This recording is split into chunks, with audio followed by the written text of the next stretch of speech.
Do do do do do do doobie doobie doo doo doo da da da da. Oh, look at whoa! We're coming in blazing. Sugar Pill 64. Thank you so much for the subscription. Subscription with Prime? Oh, you a blessing. Thank you so much. Hello, everybody. Hello. And thank you so much for tuning in. This is twitch.tv/PizzaMaid. I am the head maid in charge here. As always, it is a pleasure to serve you all. Pineapple, mushrooms, and jalapenos. I've actually never tried that combination, so I am down for that. And look at everybody coming into the chat. Hello, everyone. Professor Ramses, it's a pleasure to see you. My boy, Rocker57. Always rocking that 57. Better than Heinz ketchup. Don't let anybody tell you otherwise. You're the real Rocker57. A huge hello as well to Sugar Pill 64, who's here for the first time. The leader of the True Hunters, Seth. It's a pleasure to have you here. How's everybody doing? Neon's here as well. Oh, hey, everybody. Oh, hi. It's just me, your friendly neighborhood pizza maid. Hopefully everybody's having a good Thursday. It is Thursday, July 18th in the year of your Lord 2024. We don't have a Lord on Pioneer 23. It's just all hail Demi. That's listen, I don't make the rules. That's just what we do here. It's all hail Demi all the time. But if this is your first time here on the channel, thank you guys so much. I am a PNG tuber who has a focus on Phantasy Star games, whether it be the JRPGs, Fantasy Online Blueburst, PSU, PSO2, New Genesis. I also focus on games that have been heavily influenced and inspired by Phantasy Star, like Destiny 2. There's also some like retro games in there and things that are just 90s anime based when I can. So if you guys enjoy that stuff, be sure to click the follow button. When you do, you'll get notifications as to when I am streaming live. So we do have a Baroness. I have a Baroness of Sealand. I paid for that fair and square for the low price of $44.95. I am a Baroness. I can't wait to never use that title. I might try using it on mail at some point. I might try using it on mail. So Domino is taking the night off. Don't worry about it. Domino's here. Our boy Domino never disappoints. Domino's here. Oh, it's so cute. Aw, Domino's here. Domino's going to be taking in the security parameter reins for the stream for tonight. So he's going to be in the background, but he will be here for today's stream. So fear not, our beloved Domino is not going far. But if you guys do enjoy what you see, again, be sure to click that follow button. You'll get notifications. So we have a very special episode. This is episode 6 of Margarita's Happy Hour, which I'm really excited about. And I have a special friend that I'd love to introduce everybody to. So what I'm actually going to do is I'm going to make the switch over to the gaming overlay. Now, Domino is going to be in the background, but I am actually interviewing a dear friend of mine who runs and is handling administration for a Discord server called the Esper Mansion. So I'm really excited for you guys to meet this person. But in order for me to do this, I had to log out of Affinia, and now I have to log back in. So, Pop the Weasel! Hey, Pop, how you doing? Welcome. I usually grab pineapple, feta, pepperoni, jalapeno, and Parmesan sauce with some pizza sauce on the side for dipping. Ooh! That is an interesting combination that I have not done. I can't say I've done that combination in my time. That's nuts! Demi's a pretty good... She's you know... Ren's cool too, but Demi, she's just got a special place in my heart. The minute I saw her, I just said to myself, Self, I love you. And Demi, no matter where life takes us, you'll always be my bestie for life. Thank you so much for the follow, Home Dog. I appreciate it. But yeah, we are going to sit back. We are going to partake in...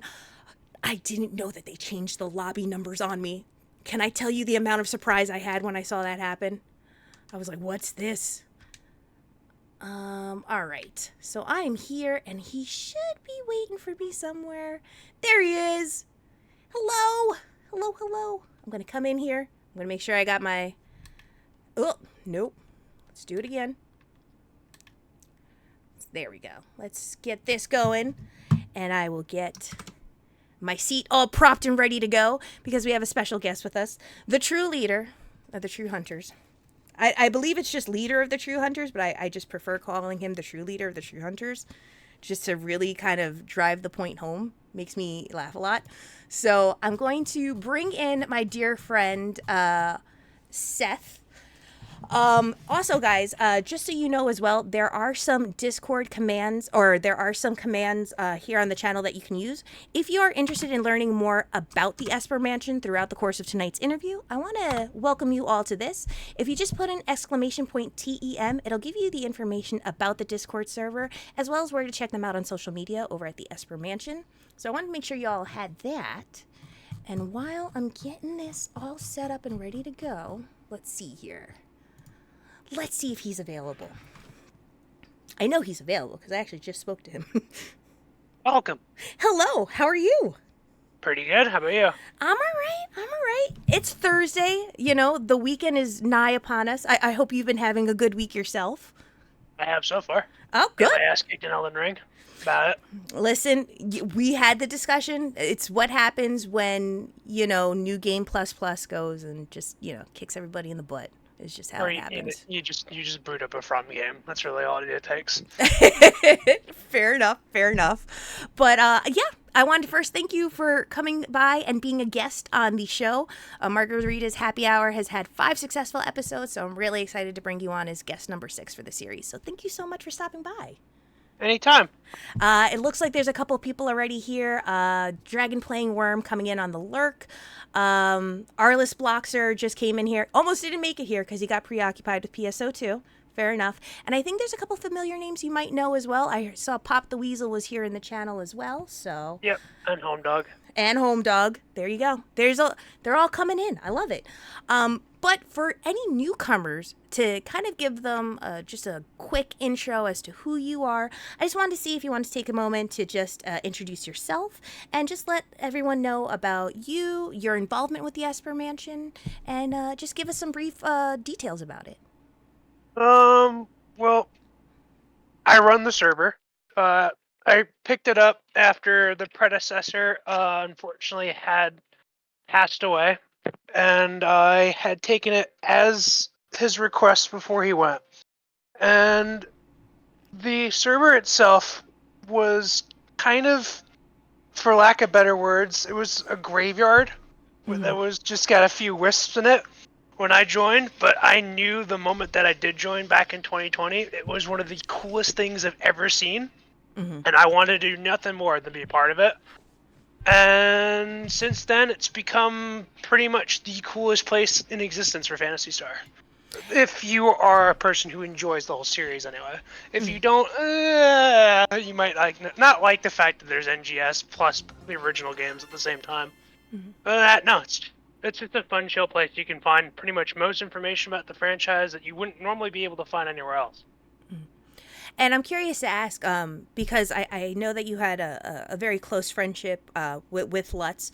Where do you feel that you contributed to the growth of the Discord server from where it had started from? And do you feel that you took any lessons from him in helping to kind of grow and nourish the server to what it is today? Ironically, I wouldn't say I did. I picked up as a mod when he was still here, but past that, pretty much everything I've done was of a plan that I set out since then. We made emojis, got tons of people in, headhunted. Everything that was done after the fact was just a continuous campaign for advertisement and to just tell people, hey, look, this place is fun. You should join it. That's about it, though. Well, what would you say if, let's say, I was a newcomer coming to the channel? Or coming into the server? What would I expect and see if I was in there? I know it's all things Phantasy Star, but maybe just break it down. Is it specified by the games, or is it games and other additional things? Well, for the mansion itself, when it comes to the original games, you really won't find a better place on the internet to discuss it. Pretty much every location that had existed in the past for the original games they effectively went through their life cycle and already passed on. Everybody knew about Phantasy Star pages, that went away. The Phantasy Star cave is kind of more or less not really all that active. and all the other microsites like I don't know how to pronounce it. I think it's Gazzetta del Algo and other things, the Fringes of Alcohol. Those are all they're just veritable ghost towns. Mm-hmm. So when it comes to OG, the fact that you can come into the mansion and see new discussion for it every day is already an amazing appeal for most people. Mm-hmm. But past that, the main difference that makes us unique in comparison to say like if you would go on to Finia to talk about PSO is that you'd be able to do that in tandem with other games, but also discuss the games that's not just exclusively how many PDs are you going to have to throw out to get that Lambda Excalibur before you can do anything else in the game. You actually be able to talk about, hey, but Karik did this. So it makes interesting and fun discussions you wouldn't normally be able to do Mm-hmm. And in I, like Silverend or the Shit Hack or Affinia and such. And that's the same could be said for most of the games of the franchise. And I think it's also great to see, personally for myself, for the short time that I've been there, I think I've only been there for a few months, is to see just the discourse of what goes on within community members. You'll see people that are predominantly maybe PSO2 NGS players also speaking with PSO, Xbox, or GameCube players, and still finding, common interests and common bonds because, again, it's all things Fantasy Star. And to hear also, as people go down and deep dive into the lore of the narrative of the Fantasy Star IP as a whole. And probably one of my personal favorite things is to see the fan made creations on the server. I've never seen a place that really expands and encourages that kind of growth for fan media creations and fan works to kind of come in. So I think that's something that's great to see because there's so many new artists and so many new musicians, new creators that kind of really bring stuff for the love of Fantasy Star into the server and kind of attracts all these new audiences. And I think that's something that's super, super great about the server. That's something that I can't necessarily tell people. Hey, by the way, the mansion has this amazing positive vibe. Like you can't really just say that to Mm-hmm. someone and say, "Yeah, that's our selling point." It's like, okay, so what does that mean? But no, when it comes down to it, no, that is by far what I think is the absolute coolest thing about the mansion is that it is just a continuous positive feedback loop that just constantly feeds itself and other people that keep coming in to just enjoy the franchise and create new things. And it just keeps getting stronger as each day goes by. And it's just the coolest thing I've ever saw. And I saw that when I first joined. I knew that that was something this place could be, and it has become, and it continues to become Mm-hmm. something like that. Just an amazing experience for anyone to come in. The first step that anyone has to do it is just join and look at it. Mm-hmm. You can't just say positive vibes. Yo, look, cool. Come on, join good vibes. Like, no one cares. No one's gonna care if you just say that. You're gonna sound like a weird hipster. Guess what I'm doing after this interview tonight? I'm just gonna jump in there. I'm gonna go positive vibes because I can, and I'm like, now what? I did it. I said it with my whole chest, and I did it. I would say though, one of the things that really kind of shocked me is, and again, I had when I started streaming just Fantasy Star content from the get go, I actually made it a point to be active in all of the servers, whether it be the Discord servers for PSO Blue Burst Affinia, as well as PSU Clementine, of course, Arc Slayer, the official PSO servers. I wanted to make sure that I kind of got to see everything from all different aspects. It feels like to me, in a lot of ways, the Esper Mansion has kind of become that core of Fantasy Star for the Discord end of things and even for social media as well. And everything kind of branches off of that. And I think that's because of, the logistical coordination that the Esper Mansion provides in letting other I don't want to say organizations or companies, but other, private sectors that have private client servers of Fantasy Star. They make it easily accessible for them to be like, hey, we're going to have a maintenance update here, or we're going to be taking down our private servers for a little bit. And it's that friendliness, I think, that kind of puts, in my mind, the Esper Mansion kind of at the core, and then everything kind of just branches out of that into its own respected subsect. Well, when I first set out to determine what made the mansion what it was, Mm. I realized the first thing and foremost thing that would make it more unique that other servers don't do, and that's unfortunately an idiosyncrasy with Fantasy Star fans, is how much they hate each other. They really hate past game franchises and they hate the future franchises.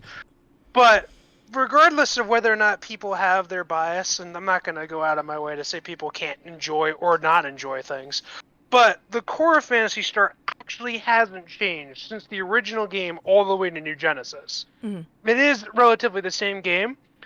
So because of that, the one thing that no other server has is a nexus. There's no like grounding point for all of it so that you can jump from A to B. Like the thing that I looked at first out of all things was I looked at the Shimigami Tensei wiki and I was like, wow, this is crazy. How does the entirety of this franchise going from the start to the current present actually have everything correlated at once and no one's talking about how much they hate SMT versus Persona? I thought that was nuts. Mm-hmm. I was like, why can't we just have that for Sega? Why can't we have that for Phantasy Star? And I realized, oh wait, we already do, and I focused on from that forward. So yeah, we've had quite a few people that do join, and they'll join on the pretense because a lot of my videos are insanely popular beyond any understanding of myself. But they'll join the mansion and ask, how do I play this form of Phantasy Star? And I could just say, oh, you could just join Shithack, or you can touch Silverant, or if you're already on the PC, go to Affinia, or you could even try Destiny or Eden or whatnot, and they'll join there, and they wouldn't have been able to find that out because those sites aren't necessarily the most, I guess, opaque. Because I mean, it's not like there's a 75K view video on YouTube for join Affinia or join Silverant, but there is on my channel for just killing Dark Palace for some reason. Well, that's why we all come together in the first place, is just to defeat Dark Falls, right? I mean, Dark Falls isn't, the good guy. Or maybe to some people he is. I don't know. I mean, that's kind of cool. Like he's Seth is fine. And I mean, if we really kind of want to segue into this, let's talk about you as Seth. And where does your introduction into the Phantasy Star franchise, like where did you kind of get that spark of intrigue and interest in Phantasy Star, and how long ago was it, and where do you really feel that it kind of took a turning point for you? Well, Phantasy Star was probably the largest gateway drug for all of gaming for me before Smash. Mm-hmm. Unfortunately, I got into the series in probably the darkest part of my life, and I had to change school districts for it. But when I changed school districts, I found this kid Alex, who told me that he knew the coolest game in existence. And I thought it was the dumbest sounding shit in existence. He said it's this game called Phantasy Star Online. Well, he was right. It is the coolest game in existence, and it still is. And that was about, I think, it's probably going on 18 years ago now. And the first thing I saw when he showed was like, wow, there are robots in this game. That is fucking amazing. What is this? I haven't played, like, I knew of Mega Man, but I was a little, like, it was a teenager, so I didn't really think it was interesting. But this was like sci-fi and robots at the same time, and I was immediately hooked on that loop. And then from then on, I superseded literally everything he learned about the game and just became utterly obsessed with it. I got my own copy, and then since then, I went on to other websites as kids normally do. I found PSO World, and on PSO World, I found out that they were making a sequel, which I was beyond over the moon for. And once I got onto PSU, I was eventually able to fix my PSU to actually work online. For some reason, I had no idea as a kid that you were supposed to turn off your router every now and again so you actually can use it properly. So I actually finally connected online, and then around, I think, 1UP Cup in PSU, I met one of my closest friends at the time, and he introduced me to the entirety of everything I played onwards. I got into Monster Hunter, fighting games, so many other games. And eventually, he also revealed to me that the Quadrilla existed. And around, what was it, I think 2012, 2013, I did the entire franchise in one loop, from Phantasy Star 1 all the way to actually finally beating the story on PSO2. That is literally what I'm trying to do right now, all through one base character. That's literally what Project Pioneer 23 is. What did you end up doing it on? Like, what was the racing class that you chose? Oh, you mean for the online games? Yeah, for the online games. You don't have a choice in those. Oh yeah, yeah. You couldn't do it in the JRPGs, but well, you're looking at the original character that I started out on. He was slightly different looking, but the same color and everything. That was my first character on the GameCube. That was the beginning. Well, with the exception of I had a Rockcast who was lost to Action Replay's third-party memory card system, but this guy hasn't, and I've been using him ever since. Oh, wow. But past that, I've always been pretty. I mean, they're casts. Why would I ever not play cast? Mm-hmm. So I'd usually stick to a melee or a melee gunner build with a cast. So a fight gunner in PSU, and PSO2 was another fighter and gunner combo. Gotcha. I also see there's some comments coming in as well from chat. Professor Ramsey's VT says, Dark Falls is just Dr. Welly. Every 1,000 years we got to ask it. How many times do we have to teach you this lesson, old man? And Azure Vaughn, which, by the way, thank you for the follow, says, Seth likes like me with Cass, for real, for real.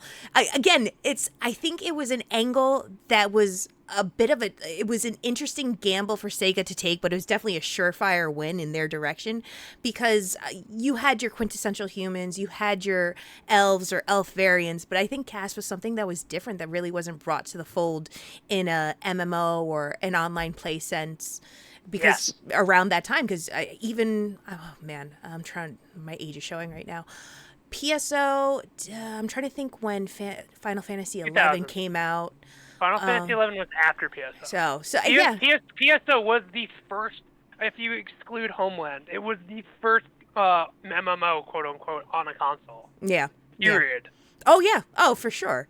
For sure. And I think, maybe it's a bias that I feel this way, but I feel to some degree as well, there's a lot of future games, even games presently, that take a lot of inspiration and kind of pay homage or pay tribute from what they've learned from the Phantasy Star Online games. Case in point, when you look at like the Destiny 1 and Destiny 2, just with having Warframe too.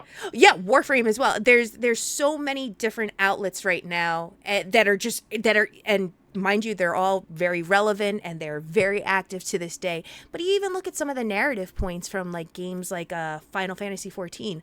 There's a lot of striking similarities between Final Fantasy XIV and a couple of the episodes from PSO2. If you really look close and you look hard enough, you're like, everybody's talking about Division 9. Everybody does. Not even just PSO2. Hey, it's PSO2. It's like, all right, cool, yeah. It's better late than never, huh? 14. I was gonna say more the Shadowbringer story has a lot of significance, and I want to say was it episode 4 for me, or maybe it was episode 3. The whole isekai thing, it was just, I was like, okay, I see where we're going with this. I see the direction and I see the flow. But I think that just shows how heavy of an imprint Phantasy Star has been for numerous decades. And I'm always curious to kind of gauge and ask people as well. And I extend these same questions to chat. And chat, if you guys happen to have any questions for Seth as well, please be sure to post them here in the chat channel so I can ask him as well. Do you think that there's going to have that lasting PSO imprint on future games to come? I mean, absolutely. It's just unfortunate that no one will ever in the industry flat out say, yeah, we got this from Phantasy Star, because Phantasy Star for some reason is just doomed to be in the twilight, not the limelight, the twilight. Mm-hmm. Because it's so dumb. This is the third of the 3 main ones that have popularized JRPGs in the West. We had Dragon Quest and Final Fantasy and Phantasy Star. Everybody ignores Phantasy Star. It was the first RPG series to have a female character as the main character. Mm-hmm. And it wasn't about any generic thing that normally female characters get in their games. He literally went out on a revenge quest and murdered the prime minister / king of the country, of the world, out of revenge because she killed her brother. Like, that was unheard of back then. Mm-hmm. And the game franchises continue to pioneer a genre that doesn't necessarily exist, of sci-fi and fantasy. And most games, eventually, if they have that combo, you take some credence from the franchise, but no one's ever going to say it because no one even knows the damn franchise exists. It's so dumb. I will give it to Bungie, and that Bungie had stated long before Destiny 1 had launched, they from the jump, and I think they'd said this at a couple of their game conferences, just kind of giving teasers and more information about the game before its first live launch, they said that they stole well, not stole, but they took a lot of influence and inspiration from Phantasy Star, and I can respect them for that. But I agree with you that you do not hear about that from any other games, and I don't know why that is, and I don't know if that's a reflection. I don't want to say that it's a reflection of the game itself. It almost makes me wonder if it's Sega's, like if there's something about Sega about that, or if it's something about that it's just taboo, or it's just, oh, we don't talk about Phantasy Star. I'll never quite fully understand and grasp that. And I think that also stems from the fact that my introduction to the series is not nearly as long as many other people's. Like, I know my husband Sam started playing the game back in 2000. I know you played in its inception, and I'm sure tons of people in chat also played it in its inception as well. I started as far back as 2017, and I actually wound up going backwards in the process. Do you think that it has to do with the changing of the times or people's perception or view of what Sega is? I mean, it's hard to say because it's like when it came to the free to play model, PSO2 literally set the gold standard. Like Final Fantasy XIV was struggling, and they had the canonical destruction of their servers, while PSO2 was still going strong. Like Black Desert, when it came out, was just there and said, "Hi, we are making a game because we like the character creator so much that we're just going to try and make that as our selling point." Everyone was trying to copy PSO2 when it was popular, and no one was successful because they set the gold standard. Yet, still to this day, no one's talking about it. Well, we No, also like not even remotely. It's crazy. Well, I'm curious to ask as well, since we're on the topic of Sega. Azure Vaughn asks, Seth, why is Sonic Adventure your favorite game of all time? Because Vaughn is a stinky man, and you should stop being stinky. So you're telling me your favorite game of all time isn't Sonic Adventure? No, it's quite far the opposite. It's so far away. I hate Sonic. Well, now do you?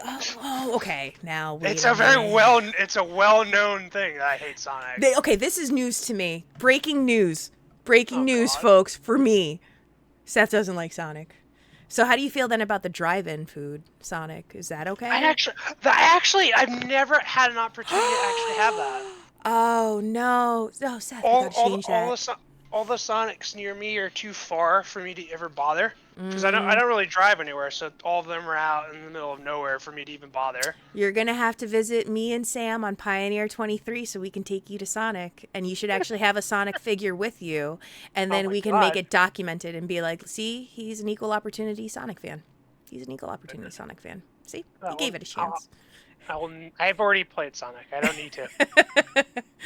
No, to get back onto the topic of Sega as well, though, I am curious to ask because it was so startling to me, and I know that you do not run any private game clients or any private servers yourself, but you are actively involved in a lot of the private games clients that are available out there, like Yeah. Affinia, like PSU. Where does Sega stand on that? Because I was always like, should I even stream this? Like, what if Sega sees that I'm playing a private client game of, PSO Blueburst, and what if they know about my secret JP account that I still log into from time to time to play, and nobody needs to know my username except my close friends? Like, where do you think Sega stands on all that? Because I feel like it's still free advertisement and free marketing for Sega, but I don't know if it's necessarily a great thing for them or if it's a hindrance. Well, they are very well aware of it. They've announced it, and I think in a few panels. And not only that, but one of the Sega staff is actually in the mansion, so they're very, very well aware of it. Mm-hmm. Well, technically multiple Sega staff if you count one of our mods, because they also mod the fleet and the official server. But yeah, literal Sega staff is part of the mansion, so they're well aware of it. And I do believe there have been a few posts on the official Twitter that were taken from private servers. So I'm pretty sure that their stance on it is very lax. I, and in general, Sega has been very lax when it comes to fan games. I'm pretty sure the only time I've ever even heard of them taking down anything was the Streets of Rage remake. And to this day, I'm not entirely sure why. Because that was taken down well before Streets of Rage 4 was ever in development. So it's very strange to me. But for like every other fan game in existence, or fan project in general, they just do not care. Mm-hmm. I think it might actually be a pseudo aspect of that where it is giving them some form of publicity. But when it comes to Sega, like they the unfortunate exception of Phantasy Star, most of their franchises are household names. Like Sonic's the 11th best-selling franchise in existence. Like everybody knows Sonic. People know Crazy Taxi. They know House of the Dead. No one needs to be explained what these franchises are. So when it comes to Phantasy Star, like the distant third cousin, twice removed, like I guess they just can't even be literally paid to give a shit if someone does something like fan base for it. They're just like, oh, that's neat, cool, and then they just go about their day.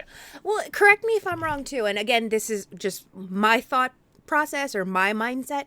I thought for many years since PSO2's inception back in 2012, that was their big moneymaker because of the microtransaction system that they had with cosmetics. And it wasn't pay to win, it was just pay to look good.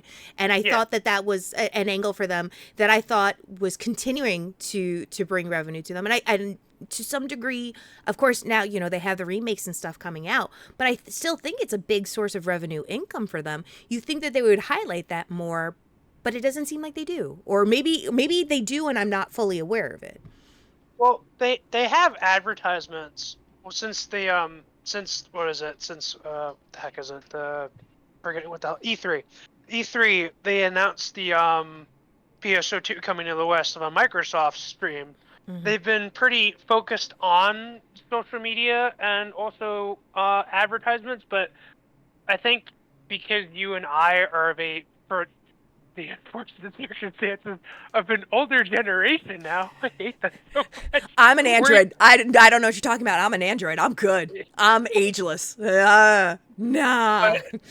But the way that advertisement works isn't the same way that we worked in the past, like where we would go online onto a forum or we would turn on the TV and we'd see an advertisement. Now everything's through social media, and I don't like social media at all. So we wouldn't really necessarily see that.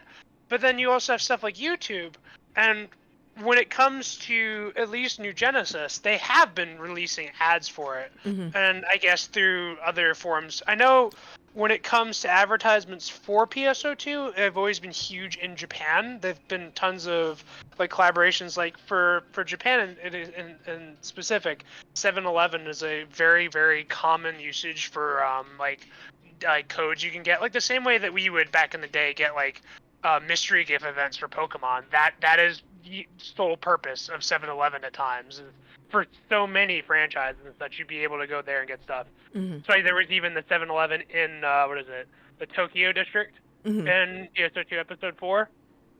But when it comes down to it, I'm not actually entirely sure, because I still agree that the advertisement for it is middling at absolute best.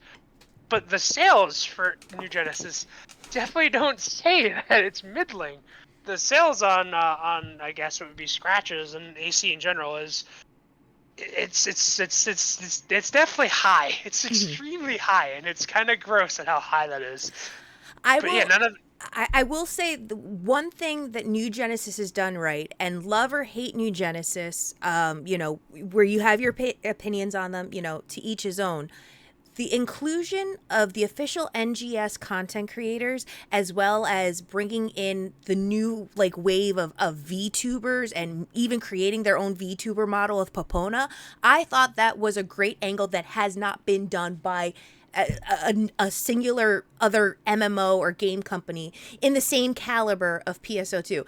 They took that idea and they ran with it. And I think that put them in a creative place. Of course, you have a lot of games like World of Warcraft and Final Fantasy XIV, where there are a lot of VTubers that base their models off of characters or NPCs or races in those games. But the fact that they actually licensed one and ran with it, and then even did collaborations with popular ones like Hololive and Vishojo or Nijisanji, that was a very smart move on their end. And it's something that it's free marketing that has such longevity for the low price of, a one-time royalty fee, or possibly, multiple royalty fees. I don't quite know how the licensing on that works. And I thought that was ingenious. And no one else has done it. Well, other people have tried to do it. They just failed. What was it? I think they tried to do a VTuber for Tony the Tiger, Frosted Flakes. No, Yeah, yeah, no. they stopped it pretty hard because the stream got for lack of better words, unnecessarily raunchy. Oh, That died real quick, real hard, real fast, okay. and rightfully so. It But was not what? great. No, Got it. it was definitely not great at all. Oh God. But the thing that they actually were able to do that I think made Propona successful is because Propona was effectively the Anna from Fire Emblem, but for Idola, and because gotcha games are insanely popular, and they were popular when they first made it in Japan. Mhm. They were able to shoehorn her in as Idola was reaching its eclipse as an official quote unquote YouTuber, and then they just went full all the way and just hired her directly as just being yes, all right, fine, you are the official Sega VTuber now. So Mhm. they kind of set up their own niche. They set up their own employment for it, and then set up their own success for it. It was kind of pretty much born to win. I miss Whereas Idola so much, by the way. You just brought up a soft subject for me. That one, that hit me I was hard. I was actually tempted. That was one of the few parts of the franchise that I was not really interested in because of the fact that it's a Oh. mobile game, and I usually hate those. But I was flabbergasted. Even though it felt still like a tremendous divergence from the original franchise, it was still incredibly interesting. If you look past the gotcha nonsense, that it was a very unique story and actually had really great music. So it was still a nice entry to the series. But I also wasn't able to get that far into it, even from what was released. Mhm. Not to mention we didn't even get episode 3 that we were promised. So I remember getting into it on the JP end and had a JP Idola account, and I was like, oh, this is fun. I really, really like this. I don't quite know exactly what I'm reading, but I'm learning Japanese while I'm playing the game. I'll figure it out. And then they released the US version. I was like, oh my gosh. So I had two accounts, as one does, and I was like, this is great. And then they pulled the plug on it so fast, and it made me nervous because I was like, are they going to do the same thing with PSO2 ES? And I hadn't gotten access to ES at the time. And I was like, I love the idea of having access to the game from the comfort of my mobile phone. And I think PSO2 ES was a thing that could set a standard for future games. I'm actually kind of surprised that there aren't a whole lot of games that do that now. It looks like World of Warcraft might do something like that, but not too far or as personalized as PSO2 ES does.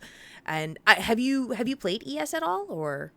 yes, and Eternal Planets, alongside Generations 1 and 2 and Nova, are the only forms of Phantasy Star that I have not played. And I have not played Generations 1 and 2 simply because I don't think there's a good reason to, so it's kind of hard to want to do that. But Nova is because Vita.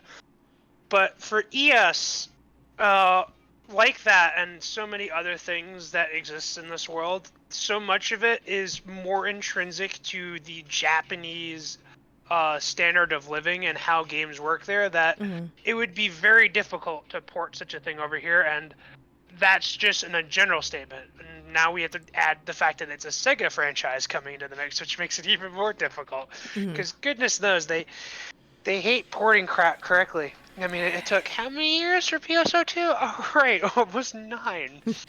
Yeah, that one, that I remember absolutely falling in love with the game and falling in love with the story when I could mix the world of science fiction and space mech into an MMO, because it was the game that I wanted to play, but I didn't have to get involved with the math of EVE Online, but I could still run a spaceship and I didn't have to play Star Trek Online. I was all about it. And I fell in love with that. And I remember being like, this is great. Why isn't it out in the States yet? Why isn't it out in the States yet? And like years later, I'm like, why is it still not out in the States yet? What's going on? And then they finally announced it, and I was like, that took a while. And people are like, we waited so much longer. We waited so much longer than you did, Pizza. Don't even go there. I was like, I'm sorry. But I agree. I agree. And I think that Sega. I don't want to say that Sega's doing anything wrong, and I don't want to say that Sega's doing anything bad, but I almost wonder if they have a slight hesitation of doing things because they don't know how the reception is going to be, or maybe they're still learning the North American demographic and the European demographic. I don't know. I know there's so many what ifs that there really is no definitive answer on. I don't have the same hesitation. I always lovingly refer to Sega as the idiot savant of game developing companies, because you get Nintendo and Capcom and Sega. These are the three giants from the past. And if you want, you could also buy vicariously also Konami as well. These are Mm-hmm. people that define video games in their entirety. And out of all of them, the only one that had not one, not two, but three super massive fuck ups, and within a period of like a few years, with the debacle of the Saturn and the debacle of the Dreamcast, which was two debacles into one. Mm-hmm. Like, it's amazing how they've managed to get so much right about video gaming, and even if you go further back, like with their desire to try and compete with like other things, like fucking Alex Kidd was supposed to be their mascot. Jenkin, rock, paper, scissors. What the hell were they thinking? And then they decided to make the secondary character Sonic, which was way better decision. Eventually, be the actual mascot. But Mm-hmm. like when you switch this around to Fantasy Star, like Infinity was still never released formally outside of Japan, and I can see totally why. Especially if you just look at two characters in particular, specifically Nagisa and Wynroll, yeah, their relationship's not really Western centric Mm-hmm. in any regard, shape, or Mm-hmm. form. Yep. And a lot of that was somewhat echoed in PSO2. And I think if I had to specifically point a finger at what actually made what's it called? Like what made PSO2 hard? Yeah, that's why I paused. I saw I that. I saw PK it. Coltrane. You just broke me. Yeah. I broke my Shut up, professional interview stance. Coltrane, I see you. I see you. shut up, big guy. Shut up, big guy. But if I had to specifically point it out, like I would say yes, they were hesitant, but when it comes down to a lot of the times where games don't get released outside of Japan, you could also then look at Capcom, because they have also a superfluous amount of games that are for unknown reasons. Like Frontier never made it outside of Japan, formally, or the Asiatic countries anyway. Mm-hmm. I think that the primary reasoning behind these things is profitability. And like when Frontier first came out, for to use as an example, because that's technically an MMO. MMOs weren't, as a convention, super popular in the West, and the way that they worked in specific also wasn't even remotely popular in the US. Like, remember the PSO and PSU were subscription based, Mm-hmm. and when we look at that now, the $5 just to play online, holy shit, that seems like a godsend at this point. Even Yeah. with free to play miles, like, yeah, it's free to play, but holy shit, the shit you got for just $5 a month, I don't know, it's kind of not a good trade-off. But you had that. But now, if you take that back to that same token, yeah, like they would never be like, you want me to pay for content and not get anything out of it? The Western audience is like, fuck off, I've never had anything to do with it. Mm-hmm. And that's just the profitability margin. There's so much that goes before that, like translation and everything, Oh being God, able to make sure all that. localization. Yeah. Yeah, exactly. Localization is a huge effort. And Mm-hmm. with Phantasy Star, it's not like it necessarily always took the forefront with how many times are we misspelling Sato now? Like, it's staggering. Oh yeah. But I don't think that's the sole reason, but it's definitely probably one of the biggest ones. And specifically with PSO2, it's very, very obvious that was one of the major ones, with the whole huge debacle with how everything was translated in the global version for PSO2. Most people know the unfortunateness of how scuffed that shit was. Not to mention that because of it, so much of what was originally part of PSO2, even with like the known like things that should have been removed, like the height restriction on characters or certain scenes that genuinely would never fly even remotely in Western audiences, like so much of like weapon descriptions and other stuff just completely scrapped, and still to this day never bothered to, because it just wasn't ever on a prioritization for localization. Well, And now then, this leads me to this question, and I'll let you. I'd rather let you finish your thought first. So I just got to remember, I have a question for you about that. Then. yeah, that's just really the whole bit of it, is that when it comes to getting games that aren't released, is it really profitable? And I think if Sega actually did bother to put PSO2 out in 2012 to 2014, when they actually had a semi-decent stream information saying, yeah, it's coming, I honestly kind of do side with Sega not releasing it. I don't think it would have been successful in the West. Now, I'm curious to ask, though, because of this, because I know for at least the Sega Genesis and the Sega Mega Drive and the very strong attachment and bonds that players have with the JRPGs, do you think that the way that they handled their rollout and their globalization and the way that they handled little things like the localization is what turned people off from even wanting to try PSO2 as an online game and just stick to the story that they knew and loved, like the JRPGs? Absolutely not. No. No, because that is one of the driving forces that make people never go towards each other with Phantasy Star. And you could see this in most communities, and I think one of the most famous ones is Pokemon. Every time a new Pokemon game comes out, everybody's like, this game sucks. I hate it. I hate it so much. Like, it has so much of what you asked for, though. What are you talking about? No, it's crap. What the fuck? It's just more Pokemon. Do you not like that? And that's the same thing that happens even more in Phantasy Star. Well, Like I think I haven't seen it, but I guarantee you there's probably someone somewhere that will hate Phantasy Star after Phantasy Star 1 simply because they changed the first main character no longer being a female, and the first female lead is in a swimsuit now. I guarantee tons of people would hate that. But that has been the standard. Like, there are so many people that hate Phantasy Star 3. There's so many people that hate Phantasy Star 2. There's so many. Oh, I know there's nobody. Nobody hates Phantasy Star 4. That's not real. We're gonna just pretend that didn't happen. Nobody hates Phantasy Star.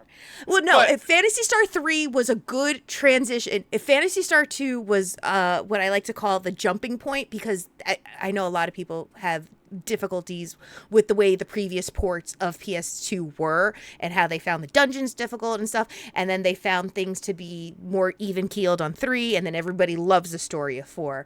So I always feel like people have mixed reactions or lukewarm takes on PS2, even though the story of it is absolutely great. They just hated how the mechanics and combat worked in 2. That's always the vibe that I get from people. They just fucking hate the dams. They really hate the dams. They hate dams and they hate pulsars, and I don't blame them. Mm-hmm.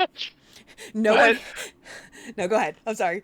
But that only gets canonized the more and more you go down. Like, from Phantasy Star 4 to online, like, objectively, that's a huge jump. It's a massive jump, and then that just keeps happening. Like, it's a huge jump from PSO to PSU. Mm-hmm. It's a huge jump from PSU to PSO2. It's a huge fucking jump to PSO2 to New Genesis. Well, are we not bringing up Card Revolution from the GameCube for a reason? Because that is technically episode 3. That's a huge fucking jump, and that was the deepest fucking, craziest fucking form of physical creation through Yuji Naka's psychosis, and by some unknown reason, it's also still amazing. Mm-hmm. And it's also, to my personal belief, the hardest Phantasy Star game. Fucking Pollux, I hate her.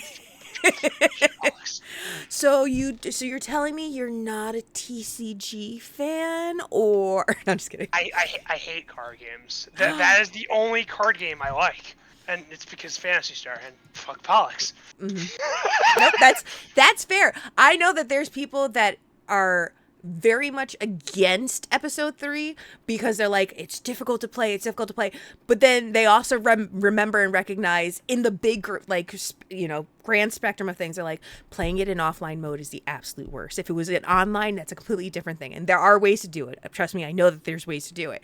But the people that strictly play it in offline mode hate playing episode 3. And then there's people that love playing episode 3 provided that they could play in online mode. Or Phantasy Star Zero. I love Phantasy Star Zero. I could play it in any mode.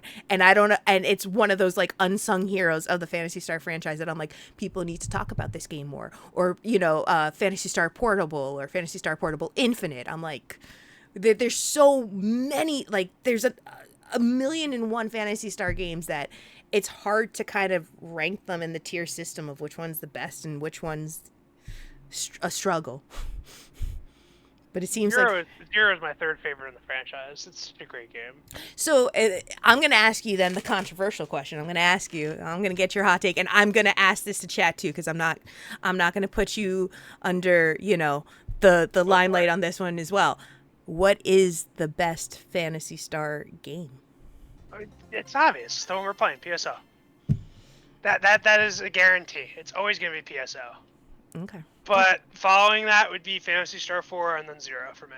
Yeah, I love Zero. I think Zero is great. I think Zero is the MMO game that I wanted back when I was younger, and just it didn't get the marketing or the push that it should have, because I had a DS. I had 3DS for years.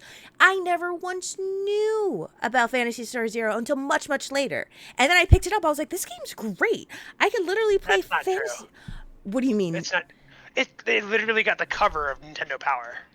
Oh, I see. I didn't. Zero actually got some of the greatest publicity out of the entire Phantasy Star franchise, believe it or not. It sold very well. Because it was on the cover of Nintendo Power, and the thing that it had that other games did not is it was on a Nintendo console, and it was on a portable Nintendo console, and it was on the DS before the 3DS was even heard of, so it was doing pretty good for itself. Bring it back for the Switch. I dare you. I dare you, Nintendo. Bring it back. I dare Sega to re-release any Phantasy Star at this point. That'd be amazing. Listen, after I saw that they announced Crazy Taxi and Streets of Rage and Golden Axe and Jet Set Radio, I have my thoughts. I don't think it's too far-fetched of a concept right now. I don't think it's happening either. Even with the quote-unquote leaks and the quote-unquote debunking of the leaks about there being a PSO remake, I never thought that was possible.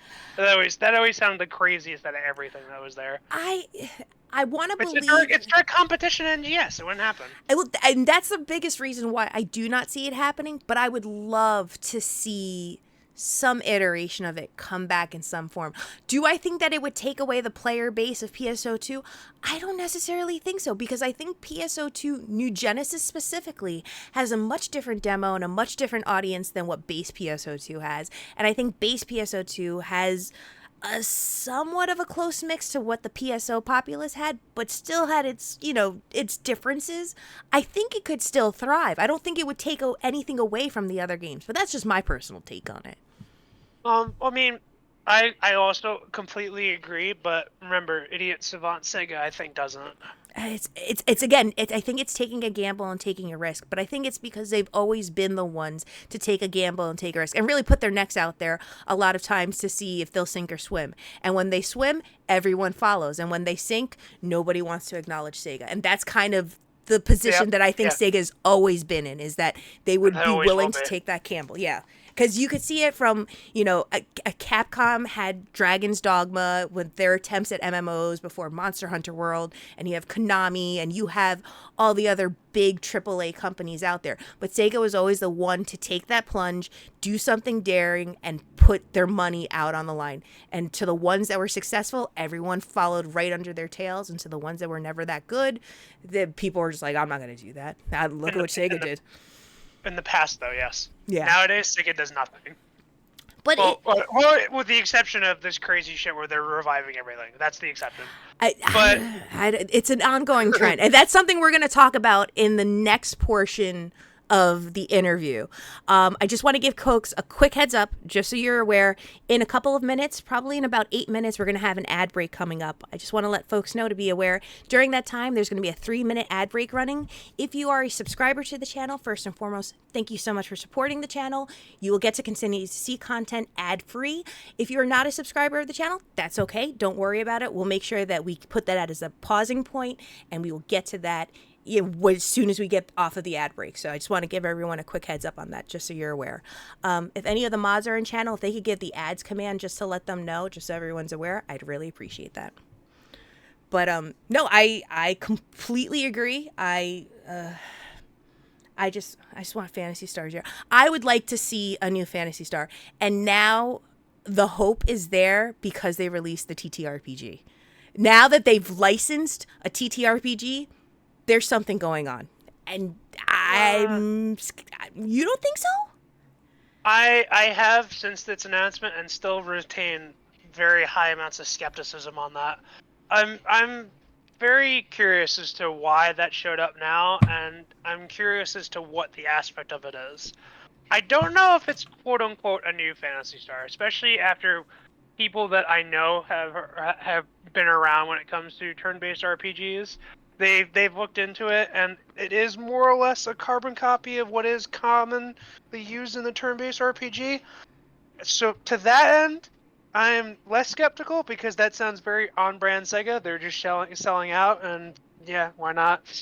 But when it comes back to the aspect of new Phantasy Star, though, that is what they would be doing, because the PSO1 quote-unquote remake would be a direct competition to NGS, but that's why, like, for example, Nova, which came out while PSO was still happening, it was completely single player. And that was because there was no way to compete. And the Infinity servers were already kind of set and over with. Like, there wasn't going to... I don't think they added any new DLC or anything for it while PSO2 was started, because PSO2 came out in, I think it was July 5th, Was it July? 2012. Yeah, something like that. It was July, and Infinity came out as PSO1's, what was it? It was an anniversary thing, but PSO2 was the actual obvious anniversary. But that one was in development already while, what was it? Infinity was coming out. And I think Infinity was I think it was 2011, but they had finished the DLC before PSO2 came out. So it was clear that when it came to development, they didn't want to separate anything that was online based away from what was currently out. So I don't think if they're going to release a new Phantasy Star, I sincerely doubt it'll have any long lasting multiplayer aspect. And that kind of doubles back into the idiot savant Sega thing, and that they're not gonna just try and do, like, they're not gonna put a new remake of, like, the quadrilogy. They don't have the gall slash capacity to do that, where, like, for example, like Square Enix has, like, they have Final Fantasy and Dragon Quest. They could do that because they own the district. Like, they can just keep putting out 1,000 new JRPGs and people will eat them up because everybody knows Square Enix owns that market. So, like, if someone else released a new JRPG, Sega's like, I'm not gonna do that. It's gonna be a drop in the bucket. It's not gonna help. Yeah. They wouldn't. They're not gonna divide attention. But I find it really hard to believe that they would ever actually want to make a new Phantasy Star when they could try doing what they're doing currently, which is the age-old stuff that everybody knows, the household names: Crazy Taxi, Golden Axe, Streets of Rage, Shinobi, those things. Maybe if they actually fucking develop any of these games like they said they're going to, maybe if those are successful, maybe we can start considering the crazy shit that people are really crazy about, like maybe a Phantasy Star reboot or Shenmue Online. Vector Man. No, I want Shenmue Online. I want open world Shenmue. What is it? 4, 5. I would say you're crazy. 6.7.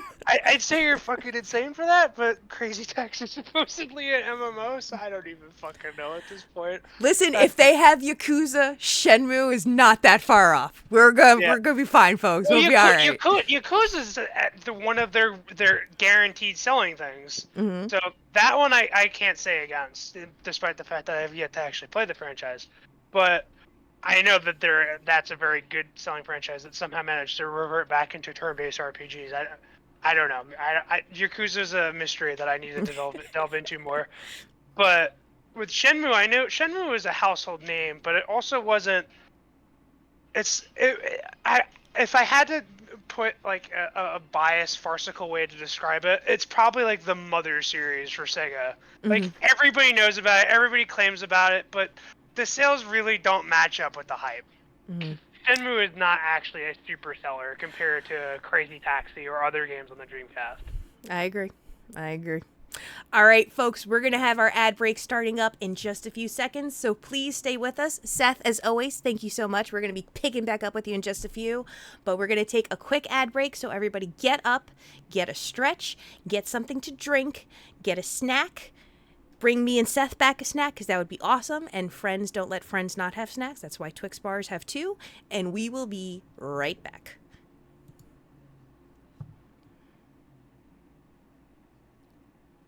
There we go.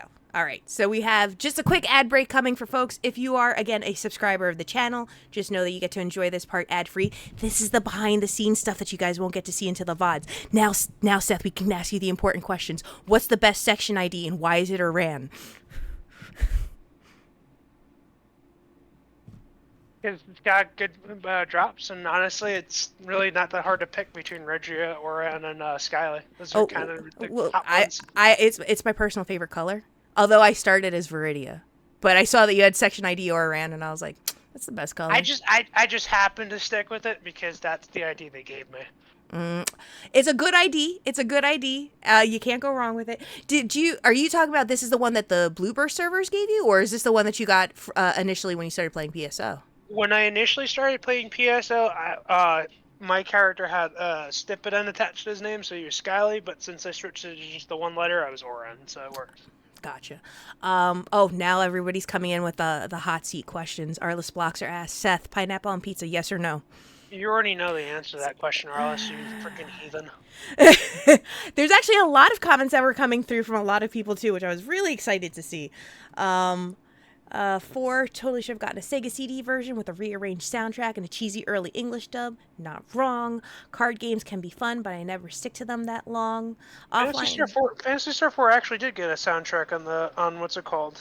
The Saturn Collection. Really amazing soundtrack, by the way. Well, did you even notice as well? I think it was from, I want to say it was Mondo. I think it's a company called Mondo who typically handles like art prints and stuff. The vinyl that they had for, I think it's Phantasy Star, maybe it's 2 or Phantasy Star 1, the limited edition vinyl, like the actual disc, the record disc itself is absolutely beautiful. And the art on it is equally beautiful. Oh my gosh. I didn't get any of those, unfortunately. Oh, I'll send you guys some links on the Discord for that one, which, by the way, I'm also going to put this up again for folks so they know. And I'm also going to give a huge thank you as well. I want to give thanks to PK Coltrane for the subscription 1 month. Thank you so much for being a member of the Maid Militia. Please continue to enjoy these emotes, which you can use across all of Twitter or Twitch, because I talk pretty. And you can also join the Discord as well. If you join the Discord, you'll be members to an exclusive secret channel, and I'll post that here for you guys. But I really kind of want folks more so to focus on the Esper Mansion Discord, so don't join Pioneer 23. Join the Esper Mansion first, because that's the one that I check more often. Well, no, I check both of them equally at the same time. But do you know how many times my notification goes off for the Esper Mansion throughout the course of a day? It's ridiculous. The number of notifications I get for like new unread messages on the Esper Mansion. Do you not turn off notification settings? I could be missing important artwork from Lala, and I refuse to miss it. So I just keep getting notifications throughout the day going, oh, is it, or somebody could be, a new music by Aeroprism comes out, or Alec Henninger could be streaming and doing voiceovers. I need to get those things so I don't turn off notifications on the Esper Mansion. So they're running the entire day. My phone's vibrating like crazy. It's a rough look when you have that in your pocket, but it happens. It happens. I run the place, and I don't have the pings on unless I'm added. I keep the notification. I am devoted. I get the light up thing. That's it. I'm devoted. And I get my phone vibrates just a little bit. So I'm always like, oh man. Oh, and Lantis, thank you so much for the subscription. I appreciate it. Let me give also huge ups to Pop the Weasel. Thank you so much for the follow. Leader of the True Hunters. I hear you're a huge Sonic fan. Thank you so much for the follow. Thank you so much. Thank you so much, Dragon Playing Worm, for the raid. Kayak 555. Thank you for the follow as well as. I need FOMOtes. What are FOMOtes? Where do I get FOMOtes? I do want FOMOtes now. Tell me more about this. Oh, Simodian coming in with the resub as well. We hyping. We hyping? Oh, I guess we are hyping. Thank you guys so much for that. Home Dog, Azurvon, Kayak, Sugar Pill. Thank you all for the follows. AK Diley, thank you for the bits. I'll look into FOMOs. I just need to be educated on what FOMOs are, and I'll jump on that. I will jump on that. And I guess we are hyping. I guess it's you have started a hype train, Seth. That's how good you are. That's how good you are. Knows how. I have nothing to do with it. This is all you. Yeah, my hatred of Sonic created hype. How exciting. All right, guys, give your support. If you want to see more hatred of Sonic from Seth, be sure to give that love. Send those emotes through the chat channel. Send them through the chat channel. Nah, don't worry. Just hit him with more thunder later on, Baby Park. Oh, there's gift subs. Oh, Lantis, you gift sub Kareek. You gift sub our mod bot of the channel. Thank you so much. I don't know what FOMOtes are. What are FOMOtes? Do you know what FOMOtes are? I have no idea what anything in Twitch is. I want to keep saying fuck out of my orifice. I don't know. No, I don't know what FOMOtes are. I'm sorry. I was like, what goes with an O? What goes with an O? I got nothing. Fuck off my onigiri. Fear of missing out emote. Fuck off of my onigiri. That's going to be the next emote. That's your FOMO right there. I don't know what FOMOtes are. Guys. Also, I'm confused. I thought you were shitting on Kareek earlier. How come he's your bot? Kareek is my bot because I give him shit. Because I was doing a stream with Kareek and Kareek was just a pain in the ass in the cutscenes, being like, you must work harder to impress me. And I want to be like, Kareek, you can kiss my ass. How about that? So, Azurvon, thank you so much for the 1 month sub. Welcome to the Maid Militia, and please be sure to enjoy your emotes. Thank you guys so much. I think it's fear of missing out. I don't know. I mean, that's a fear, but I've never heard of emotes for that. I like fear of my orifice better. I don't know. Fuck off my orifice. I think I'm just gonna go with that, and I'm gonna have to talk to somebody making that emote and be like, listen, I know what typically a FOMOte's supposed to be, but I want to change it up. Can you make me an onigiri that's just screaming, fuck off my orifice? My goodness. I didn't know what it was. FOMOtes. And then I'm there going, is it a force? Is it like a phone whirl or phonum or fomoral? Go on, tell me more. I wasn't prepared for that. So just Hopkins things. Now I do have a very big question that I'm going to ask you, and it comes in a lot of parts. So I'm going to read it off to you directly as I sent it to you in the email, just because there's so many parts and pieces, and we can break it down little by little. But your knowledge with the Phantasy Star franchise really expands from the original servers of Pioneer 2 and PSO way back in the 2000s. Having seen the grind, so to speak, from its inception and where we are today with private servers like Athenia and like PSU Clementine and even, the likes of Silverant, Ultima, Destiny, the list really kind of goes on. Do you feel that there's a lot of positive quality of life changes that help the IP be introduced to new audiences because of these private servers? I'm going to start off with that first question there for you. Absolutely, 1,010%. If it wasn't for the fact that I was able to play PSO as it was currently with private servers, I would have never made any acquaintances to half the people that I know. Mm-hmm. Same deal for, I would assume, most of the people in existence that are on these private servers. They continue the love of the franchise well past its initial longevity, considering that people are still playing PSO 20 fucking years later. It's ridiculous. Mm-hmm. So yeah, Mm-hmm. you still we wouldn't be having this interview if it technically wasn't for private servers effectively, because you would have not met Lala and then not met me vicariously. Mm-hmm. Mm-hmm. I agree. Do you think then that there is a future for more servers to emerge or come out of the woodwork? Like, do you think that we'll ever reach that point where they're either going to introduce more private Blueburst servers or different? Because I know that there's a couple out there now that are trying to kind of take, let's say, like the Blueburst blueprint and add their own twist on it, being like a hardcore vanilla version of Blueburst that's kind of like the sandbox Devaloka, and this is what our server's all about. Do you think that we're going to see more iterations and more things like that and more duplicates and copies? Yeah, and infinitely for all of time, because that's just how everybody is. Everybody wants their own specific carbon copy, but specifically cookie cutter version that has their name on it. So as long as there's going to be an iota of something different than what people want, they're just going to make that one little dividend, that one little niche, just for their own cozy little hole to make. So as long as that exists, as long as people are different, they're going to be a million and two different PSO servers.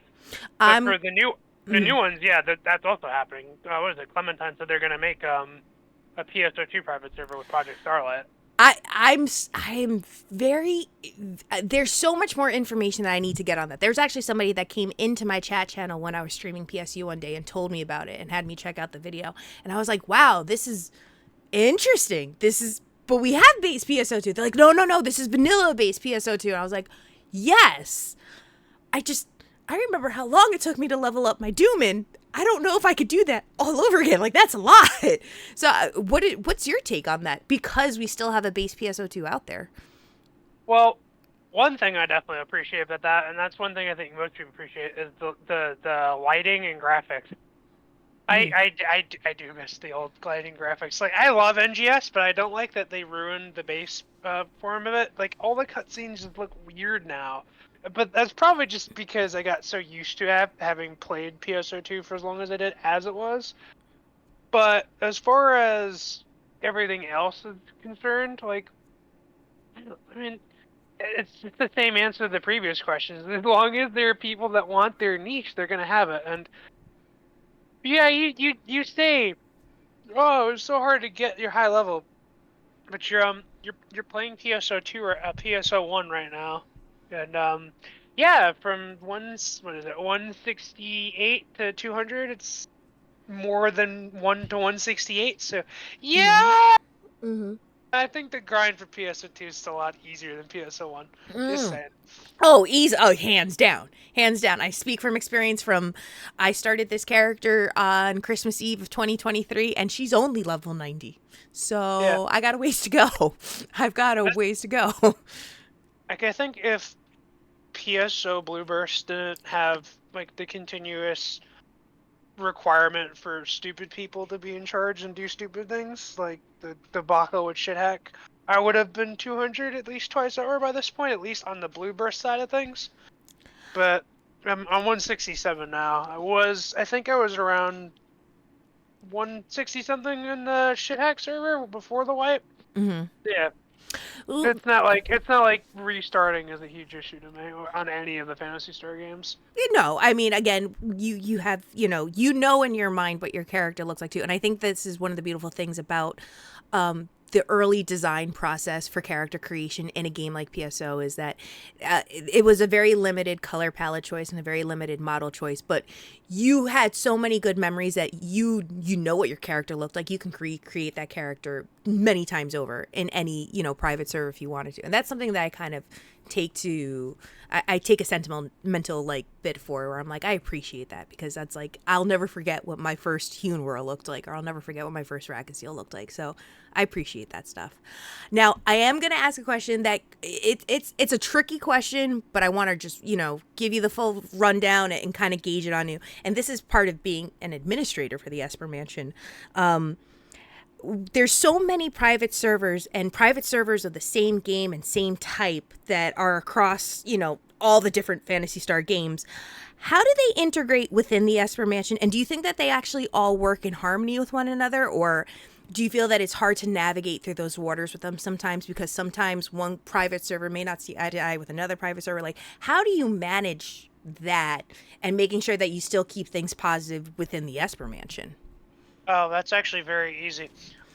There are no server wars, and if you try and remove that, because considering it's a damn rule, you'll get the backside of my hand. There's no reason to fucking argue about it, and Lutz said it himself. We're all here for the exact same reason. Phantasy Star. Stop. Just enjoy it. There's no.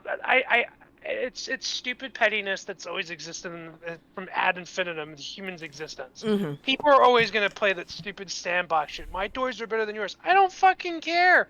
You're having fun over there? Great. We're having fun over here. What's the problem? There is none. So just shut up, enjoy it. It's not hard, and as long as people are in the mansion, they are going to abide by those rules.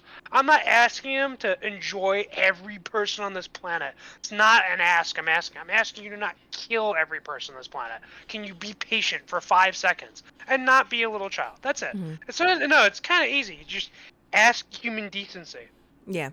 Yeah, the only reason I asked that question is because I know, and I'm not going to name servers, I'm not going to bring them up, but I know that there are some servers that will have, players that'll migrate between different, private servers, and they'll have their piece to say about what the pros and cons are of one private server and what the pros and cons are of a private server. And I'm like, yeah, but I feel like regardless of it being the same game, it's still comparing apples to oranges. Like I still think that I'm going to have the different experience, even though it's the exact same game across those two private servers. So I'm always curious about, from an authoritative standpoint, you seem to just have a bare bone, like you just lay your foot down and you're like, nah. That doesn't play here.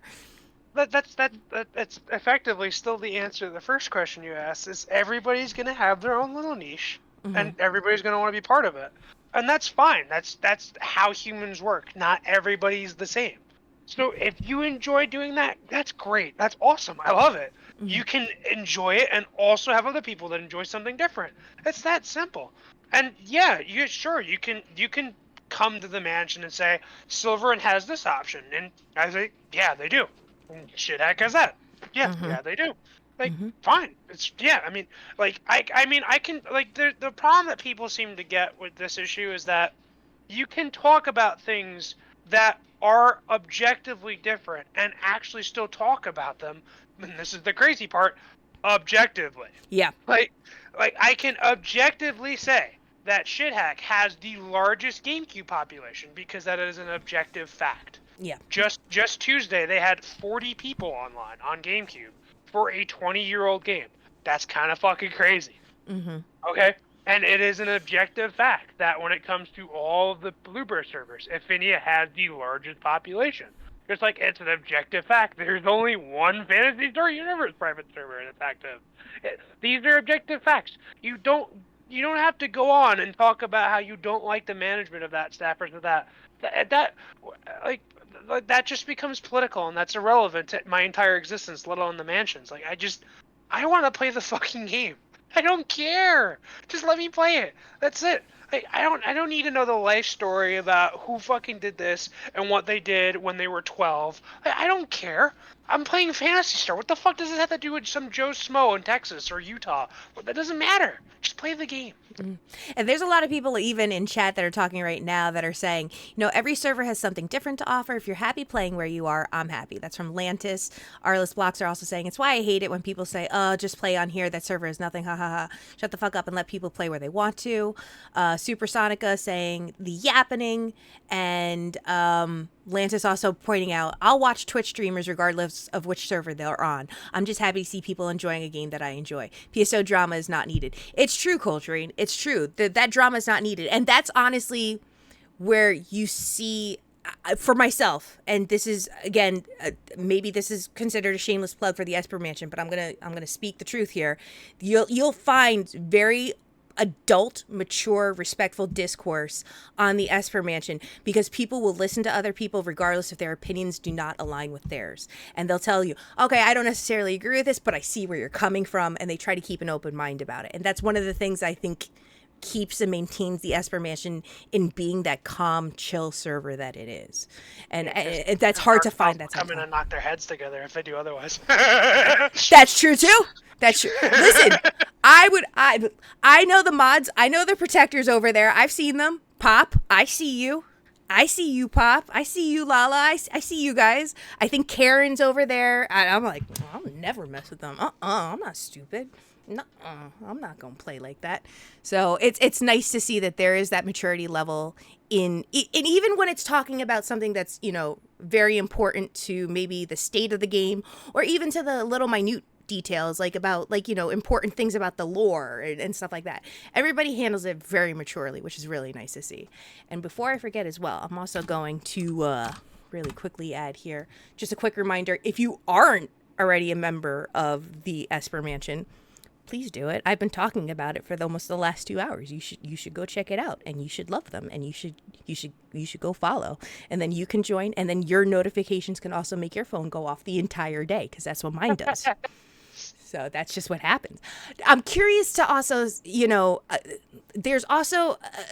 There's so many different avenues and things in the Esper Mansion, but one that I do want to highlight as well is the creative outlets that you see in the Esper Mansion. And I want to go back to what I was saying earlier about those that make art and make fan sites and make music that's Phantasy Star related and stuff like that.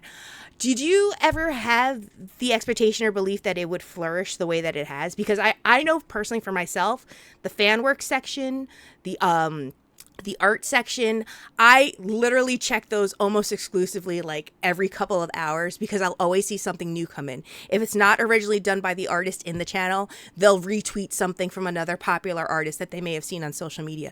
Did you expect to see that kind of grow the way that it did? Or was that something that was already kind of grown and kind of, bloomed on its own prior to you taking over to the Esper Mansion? Well, the plan I set out for the mansion more or less had reached its natural terminus, which will pretty much reach the end goal with 1,000 members, almost the exact way I planned it to. Mm-hmm. That said, I didn't expect the artistic portion of it to get that amazing as it is what it is here. I already knew, and I already had met and talked to most of the artists and other people that do produce things, and for the most part, most of them do know that I go out of my way to specifically mention to them or help them almost directly to help them do what they do, help produce their stuff, voice out their stuff, make sure it's known to other people. But I didn't expect the feedback loop to actually extend past the point where they also commingle and work with each other, because most of the artists that are in there also actually help the other artists themselves do their own projects. There are a lot of projects that are in works that the artists that you do know that do produce things are going out of their way to help and make stuff with. DAH is helping with the art for, I think, Cactus's name. I think his name is not even correct. But so is Aeroprism. He's helping with the music. Stuff like that continuously happens. People are just interested to help each other do more things and produce more stuff.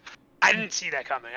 I always expected people would eventually, the first and foremost was I initially approached Lala to help make most of the emojis for it. So I knew that in itself would just be a huge drive, because I knew immediately that she had an amazing artistic talent. We love Lala in this house. Yeah, exactly. It's like, Queen, you dropped your crown. You dropped your crown, Queen. Here, let me pick that up for you. That fell on the floor, Queen. You good.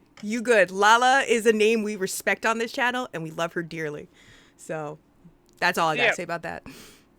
I knew that any work she'd be able to put out would be easily recognizable by most people if they saw it, but I genuinely didn't think that starting point would snowball as huge as it did currently. It really fucking is. It's amazing, and I love every second of it. As an additional thing to note too, and I'm very specific about this because this is something that struck me as a surprise as well. If you look in the Esper Mansion, again, go check out the Esper Mansion, discord.gg/fantasy star. In that same kind of media center, you have fan works, you have art and media, you also have screenshots.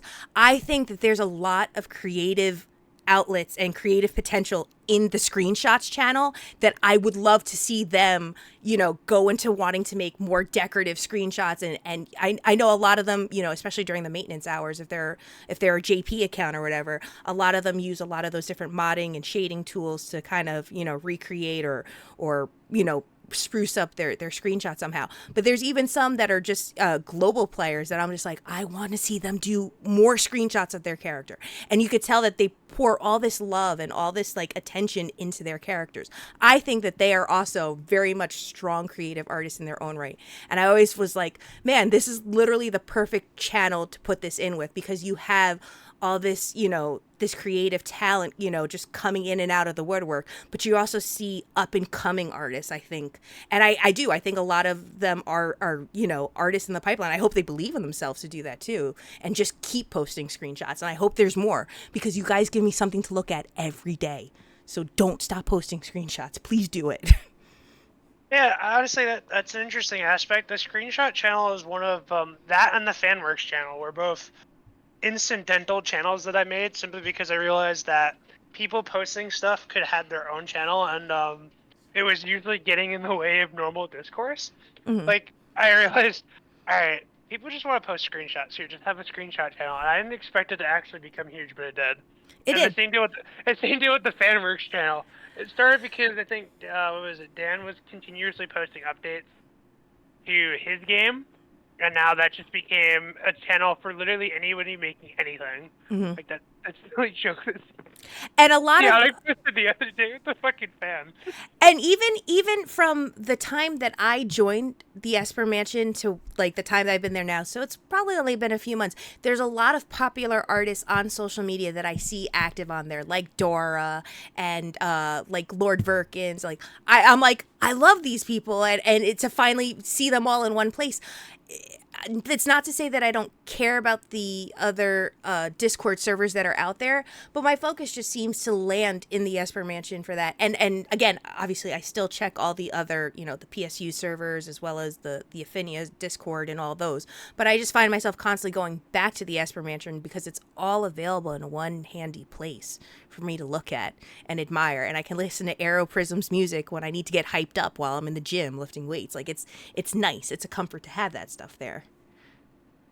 The only thing that I think is unfortunate about all this is that more people don't join the mansion.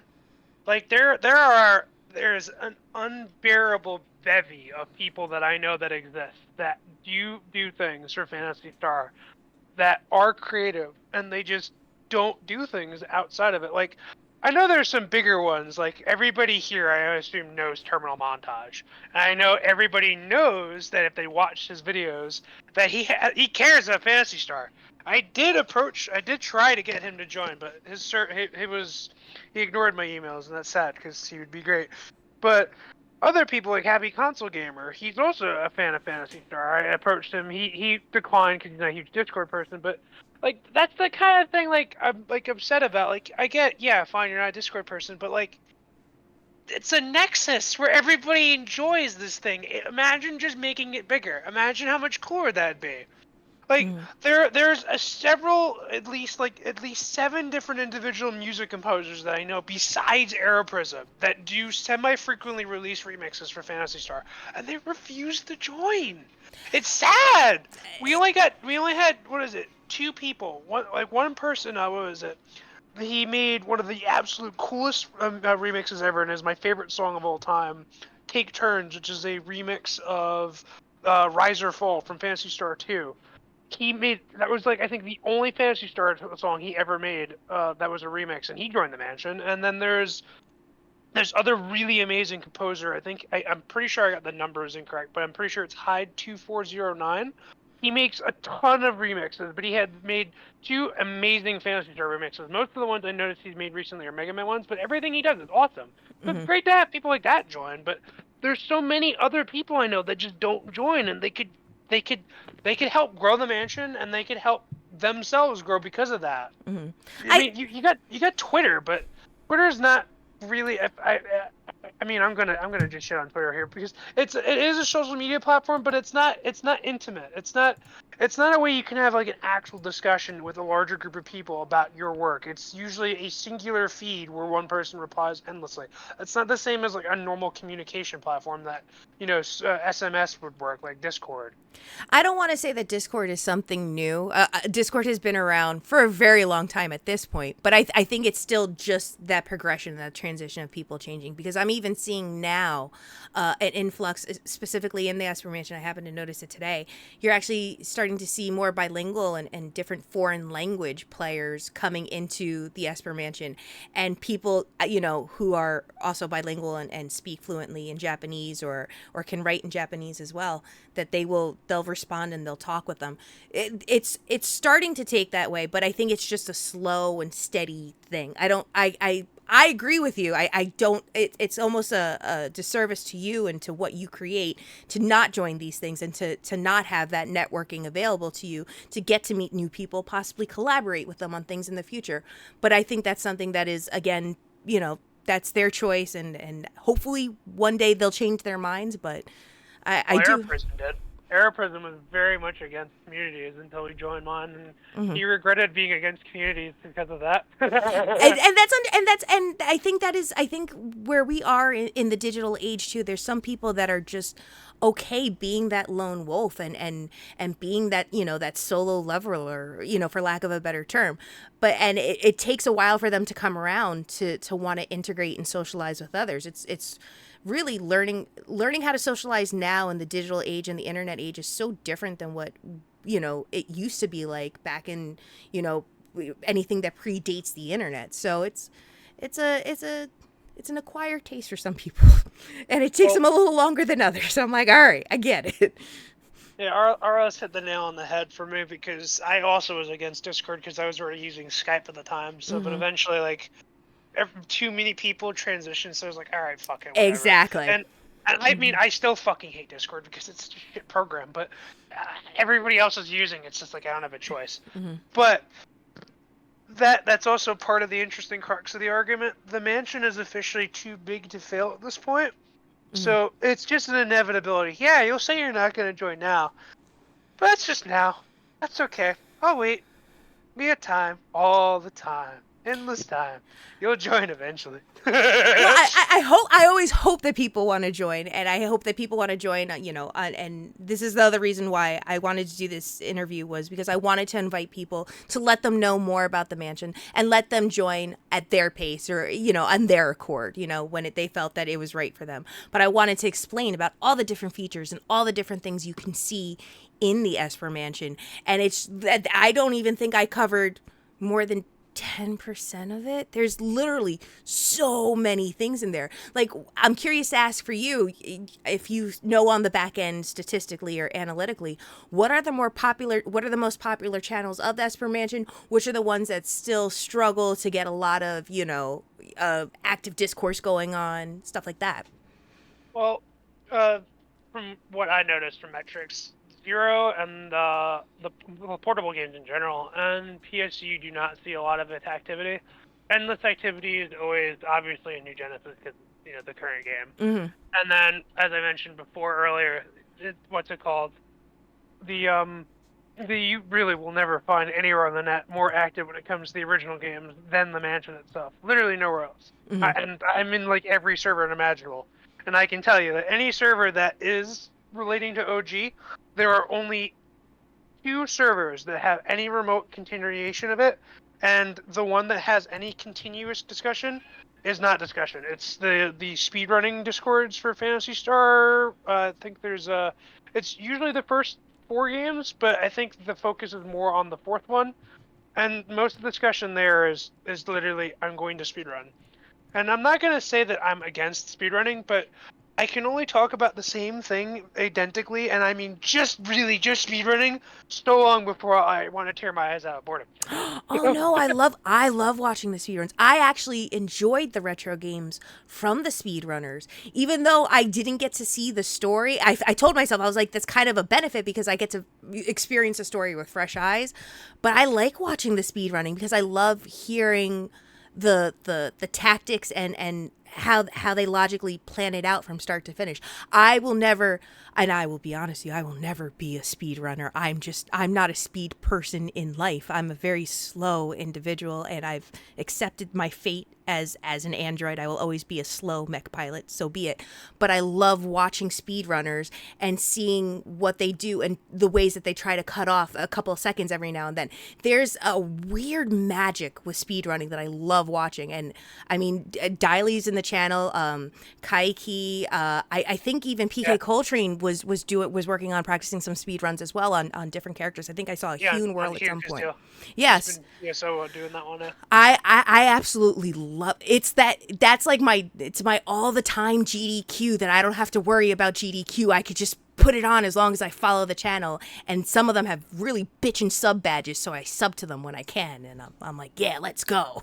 So I love speedrunning. I know it's a lot to take in, but it's a fun one to watch. I would like someone give me episode 3 speedrunning. Can we do that? Oh my god, Yeah, yeah. that's like several days.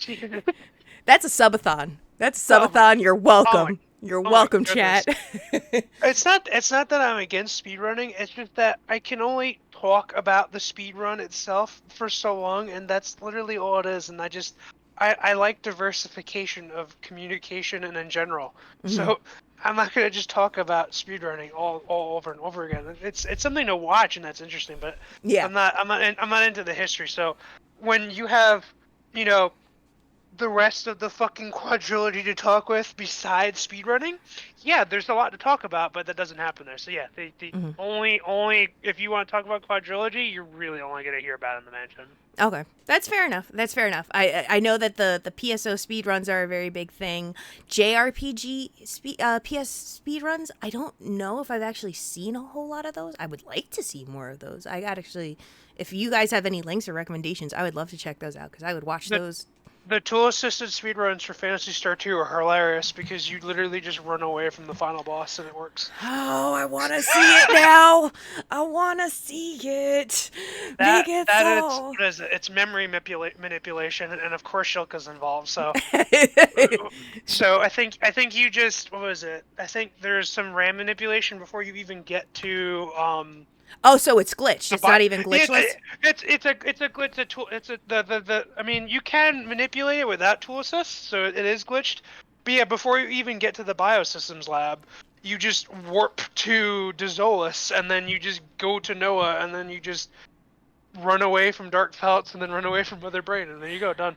I'm just going to throw this idea out there, and if anybody wants to see it stick, so be it. And I will give you all the credit in the world. Just remember that this discussion happened on episode 6 of Margarita's Happy Hour. PS2 randomizer. How do you people feel about that? Yes, no, good possibility, Well, the maybe. PS4 already has it. Oh, PS4 has the randomizer, but PS2? Yeah. I don't think I PS2 does. Or does it? I don't think so. I think Lady Arena and people relating to her were trying to do something with Fantasy Star 3, but I don't think anything for Fantasy Star 2 exists. Okay, gotcha. I'm just putting that idea out there into the ether, and if it comes back to me and bites me in the ass, so be it. But I'm just curious. I would, I would even try a PS2 randomizer, and I've never touched Fantasy Star 2. I've watched Fantasy Star 2, but I myself have not played Fantasy Star 2. So You that'll should be change one. that. I know, I should change it because it's a great story. And here's my reservations on it was I was so afraid of the combat and the dungeons in Fantasy Star 2 that I was like, oh man, this is gonna kick my ass when I have to do certain boss fights. But I just got to dive in and do it. I just got to dive in and do it. Now, I'm curious to ask you as well and get your insight on this. I know that we have talked about the Discord, and I know that we have touched on, at least, if you use the command exclamation TEM for the Twitter. If you have an answer, you may not have an answer on this, and if you don't, that's perfectly fine too.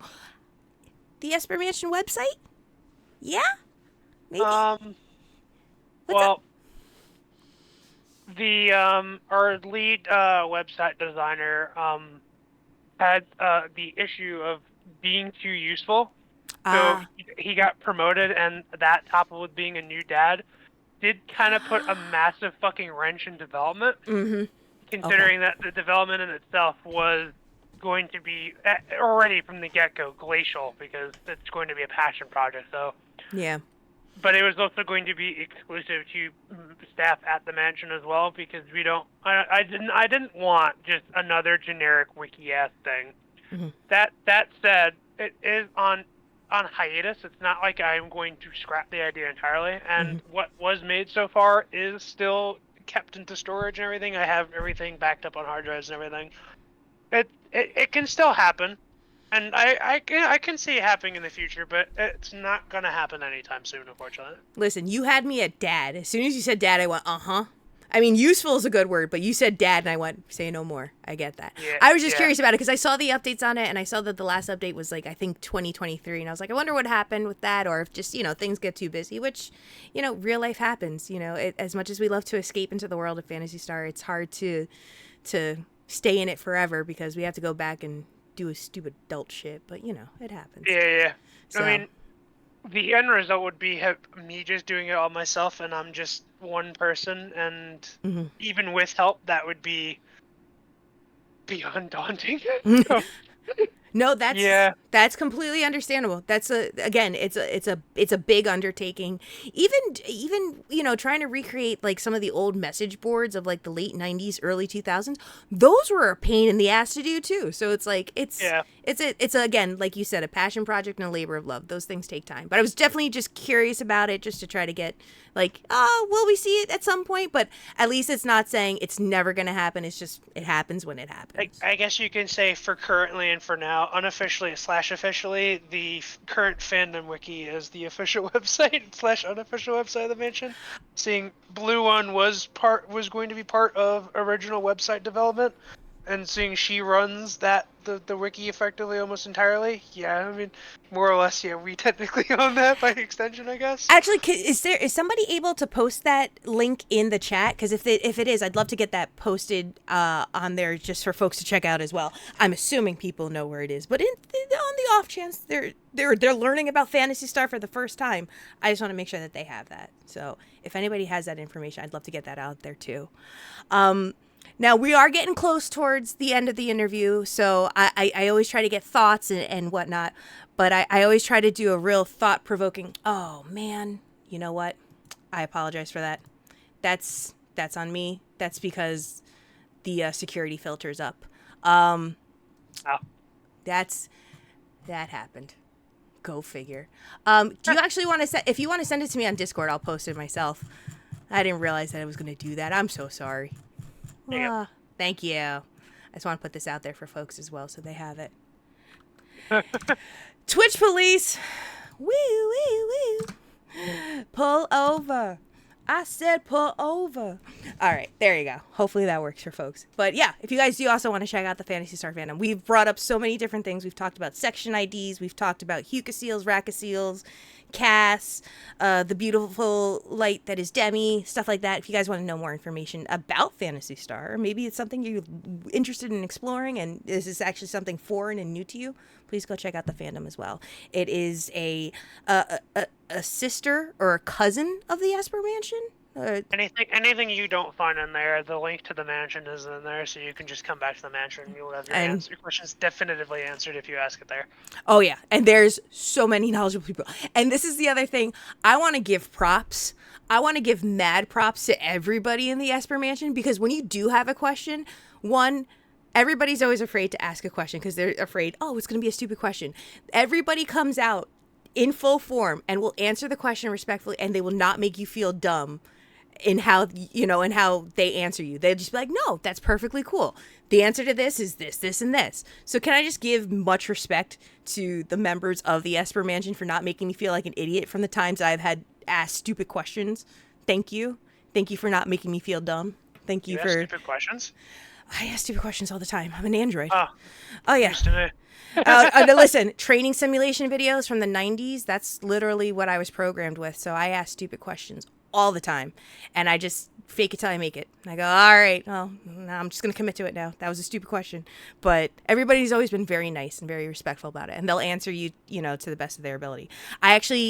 The whole reason I got to play PSO2 ES is because of, I believe his name is Time? That I met, Timek. I met Timek, and Timek helped me, one, get my Sega ID, which is the real big bad boss of all of PSO2, to be able to change my password so I could log in and to link my PSO2 ES account to my JP account. And I thought that was the nicest thing anyone's ever done for me. I was like, I need to mail Timek a card and just tell Timek, thank you so much for being so kind and helping a homegirl out. It was very kind of you. You have no idea. If it was anything like the original JP debacle trying to get AC on, I can imagine how fun that was. That was literally that's the point is the minute that they put on the AC and you have to put in the either the hiragana, is it the hiragana or the katakana? I forget which one. I think it's the katakana. Fine, no. I believe it's no, it's hiragana. I believe the characters are hiragana, and I would have to constantly keep posting Timex screenshots, and Timex would be like, "This is what it is." I'm like, "Thank you," and you're limited to a certain amount of time that you have to put in that verification code in hiragana, and you're just like, "Oh shit," it was hiragana, yeah, and it's it's rough. When I first did trying to get AC back in the Japanese version, I think I I used some random fish market company as my address so I can get AC, and it fucking declined the fucking charge, but it also still gave me the AC. I feel bad about that ever since. But hey, free AC. No, you know what? I'm amazed by everybody who can purchase AC on the J. I have never purchased AC on the JP server.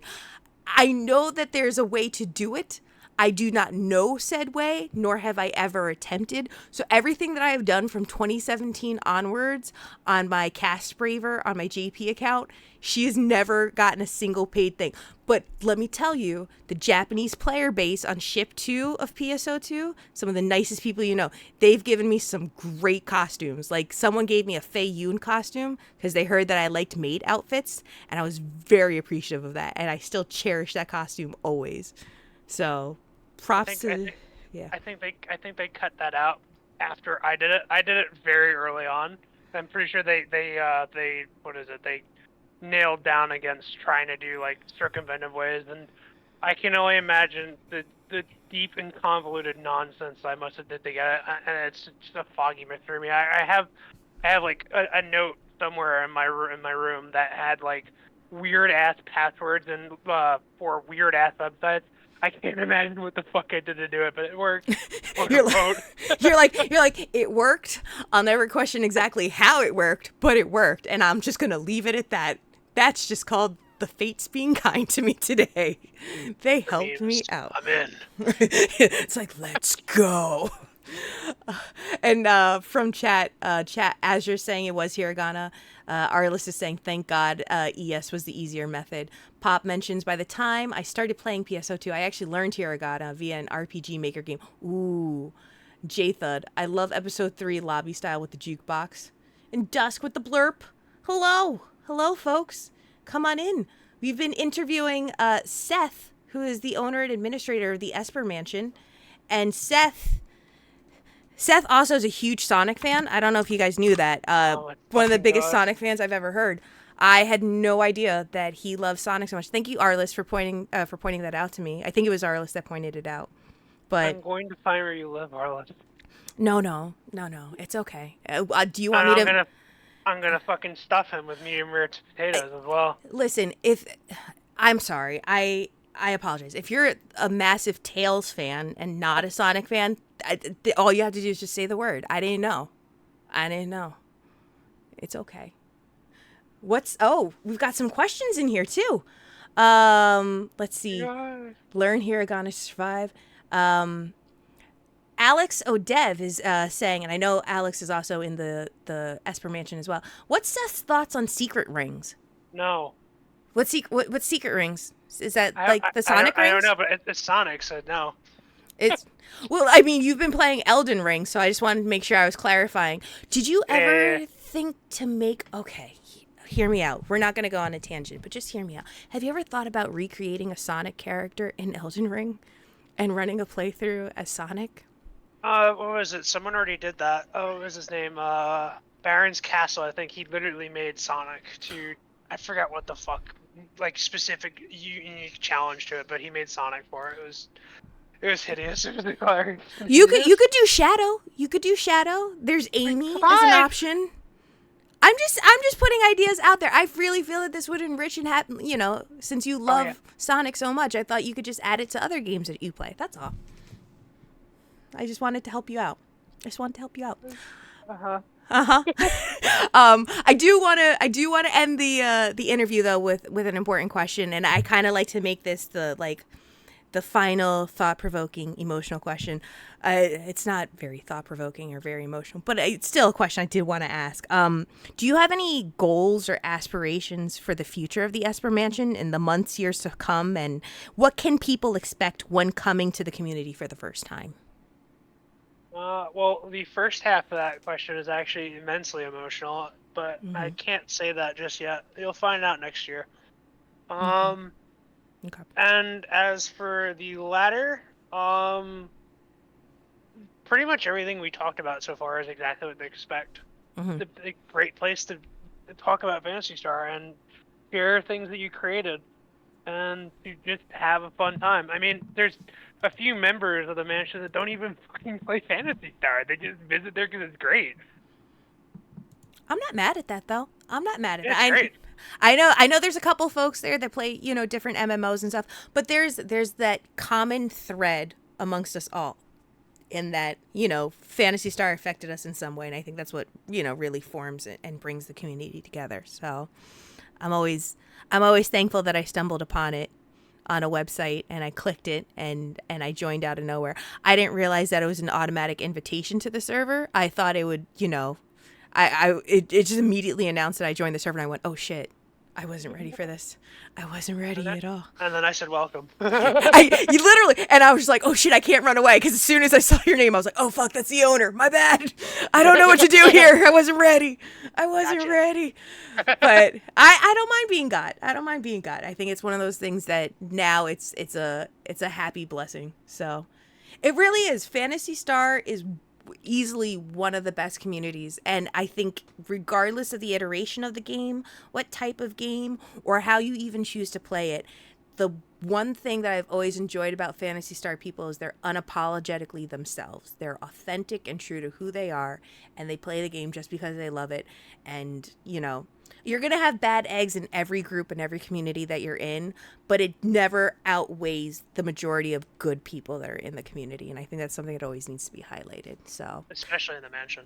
oh, yeah, especially in the mansion. And the mansion, I do love that a lot of it is about a celebration of bringing people up, not breaking people down. Like if somebody has an idea or they start saying, I started this project or I started this, creative thing, a lot of people are very quick to be like, keep going, keep doing this. You got this, you got this, you got this. It's a nice support system to have, especially when you feel, because everybody I feel to a degree is their own worst critic. Like they're very hard on themselves. So to hear We from lie best other to outside ourselves when perspectives. we're lying. Huh? Whenever we lie best to ourselves. Oh yeah. Oh yes. So it's a nice community for people, and they're not just tugging on your shoestrings or tugging you along. People are genuine and sincere, and they'll give if you ask for insight, like what do you honestly constructively think about this. People are respectful about saying, hey, I really like this, maybe you might want to add this. Like it's not done in a way to be malicious or with ill intent, which God, you can't find that in many online forums anywhere No. anymore, which is nice. Nope. It's really nice, and it doesn't matter about race, religion, or creed on the channel. Everybody's equal to one another, so I take comfort in that. It's a nice breath of relief where it's like, I can be around people, and it doesn't matter that I'm old and I'm slow and I ask stupid questions sometimes, but I'm still here, and everyone's still really nice. So It works out well. It definitely works out well. I do want to open the floor as well to chat. If chat also had any questions that they wanted to ask Seth, now would be the time to do it, as we're getting ready to wrap up the interview in just a little bit. And before chat even starts asking any questions, if any questions come through, Seth, I do want to thank you for your time and your availability for this, because I know you are quite literally vacationing and still doing this interview. So I thank you for taking the time out just to speak with us. I'm really also thankful that you are poster number 149 and I'm only 150. You're my poster. Right. You're my older poster brother. Thank you for being my older poster brother. I still have not gotten over that, and I still have not fully accepted that is actually the way life works. So that's so crazy still. I can't believe it either. Well, let me actually give some context here to the channel as well. So there was a company, I think it's called Cook and Becker. It was a private art gallery that commissioned a very famous artist by the name of Killian Eng to do a recreation of Phantasy Star as an art print. And it was limited to 200 copies back in, I think, like 2015. Yep.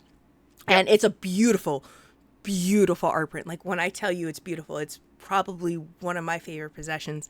And I was very fortunate enough to actually receive it as a Christmas present from my boss, because my boss knew that I was a huge Phantasy Star fan. So he actually got it for me for my office. Yeah, it was really, really nice of my boss. He had told me about it, and I was like, that's so cool. I'll never see one of those. I'll never see the light of day. Come to find out, he ended up getting it and giving it to me as a present. And we were talking about it in the Discord, and then out of nowhere, Seth posts an image of his. I was like, oh, that's so cool. Mine's 150. He's like, shut up. And I'm like, what do you mean? And he shows that his is 149. I was like, what? What is the likelihood that would ever happen? And a print of 200. We're right next to each other. 149, 150. He beat me out by just one. I was like, that's crazy. It was absolutely crazy. So I was like, man. But yeah, I think we're going to be wrapping it up here. Again, if anyone does have any questions, just let me know. Again, Seth, I want to thank you so much for being here and for taking the time out of your schedule. Again, do you want to give any information to let folks know as well about the Esper Mancher, or where people can find you, or what you're up to, and what's, coming on the pipeline that you can announce? Yay, pizza made. When in doubt, really. It's really Pizza just Made is have on fun. the watch. Keep doing To the everything you guys are rescue, doing. it's Pizza Anytime Made. someone tells me that they love this place, it just makes my day a bit better. Oh, all right. That's all I wanted to make sure of. King Boshi, thank you so much for the channel point redemption of To the Rescue. So Seth, I'm going to ask you just one more time, because I had the alert going on at the same time as you were talking. What can folks find out about you? I'm so sorry about that. There's not that much else to say anything about it. Just join the mansion. Have fun. Yeah, if you want to have wonderful discussions about secret rings with Seth and find out more about all things Phantasy Star, please check it out. No, you're all good. You're all good, Boshi. You are all good. Don't even worry about it. I hope I can catch the next stream early. Yeah. Actually, I have a fun idea for you that I'm going to discuss with you off stream, Seth, about next month's guest for Margarita's Happy Hour. Is it Sonic? It can be. Do you want it to be Sonic? Would you like it to be Sonic? No.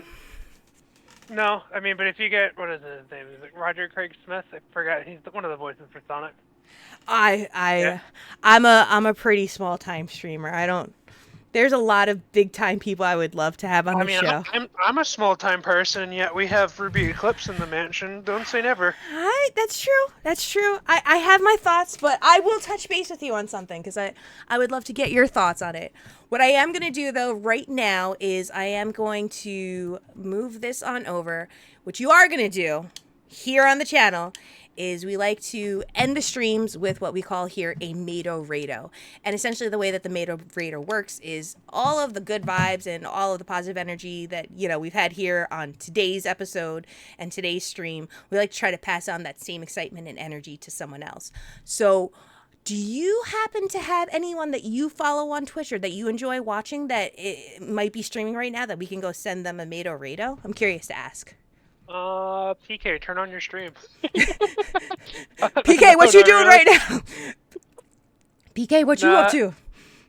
I don't really watch Twitch or anything. I only go onto Twitch when specific people ask me to, or if I actually have the time, which is rare. All right, that's fine. That's fine. Then what we're gonna do then is, if you'd stick around with me, I am going to look and see who is currently streaming right now. I want to look and see who's currently streaming some Phantasy Star, so we can send them some love. Okay, let's see. Who do we have streaming at the moment? I like to try to find new people that have never really. I see Diley is up and running, and he has a lot of viewers already in there. But there's actually someone who I've never heard of them before, so this is going to be a new one for us. It looks like they're playing Affinia, and they're prepping Whittle and farming things that never drop. Fuck you, so wide, bro. Let me see. I think the gas mask just adds more on top of it. Like, it's just... Just trying to get a vibe off of this person.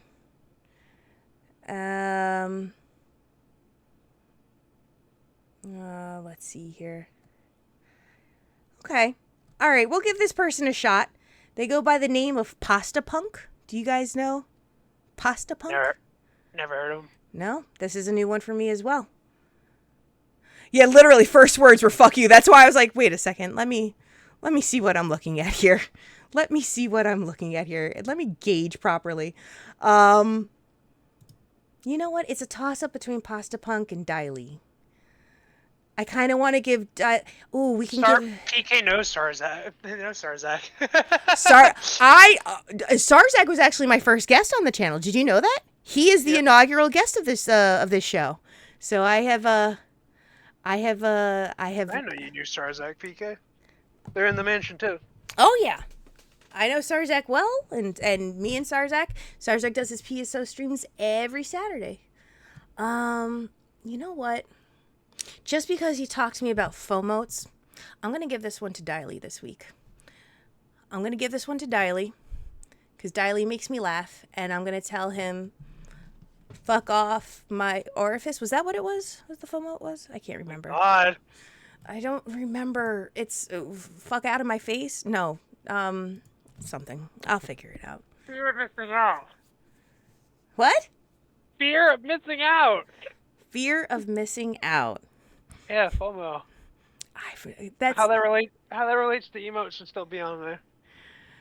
Fuck out my orifice, I think. Thank you. Alex, no. Oh my Alex, God. You love Sonic. I think FOMO stands for fuck out my orifice. That's it. That's where we're at right now. We're gonna send this over to Diley. I'm gonna send it to Diley. Diley makes me laugh. But we are gonna wrap up the stream here. Again, thank you guys so much, and a huge thank you to you, Seth. As I humbly give you my thanks for joining and being so kind to jump on and chat with me and chat with chat. And Gladly. Yeah, it was a good time. So we're gonna get this up and running here. Let's get Diley set up here. All right. So we are wrapping things up here, guys. We're gonna get this raid ready for AK Diley. And I want to thank everybody so much for tuning in. You guys, it has been a blast. Next month's guest, I don't know who it's gonna be. We'll see what Seth tells me. Thank you guys so much for tuning in. I'm putting this all on Seth right now. Seth is going to choose my guest for next month. Thank you so much for tuning in. If you guys enjoyed what you saw, be sure to click a follow and also subscribe to the channel. You'll get notifications as to when I am live. And as always, guys, it has been a blast. We will be back in action next week with some more PSO, as well as a Gunpla Redeem stream on Saturday. So be on the lookout for that. But I have been the head maid in charge here, Pizza Maid. It's a pleasure to serve you. And never, ever, ever, ever, ever forget that this little android loves you. Fuck out my orifice. I'll see you guys later.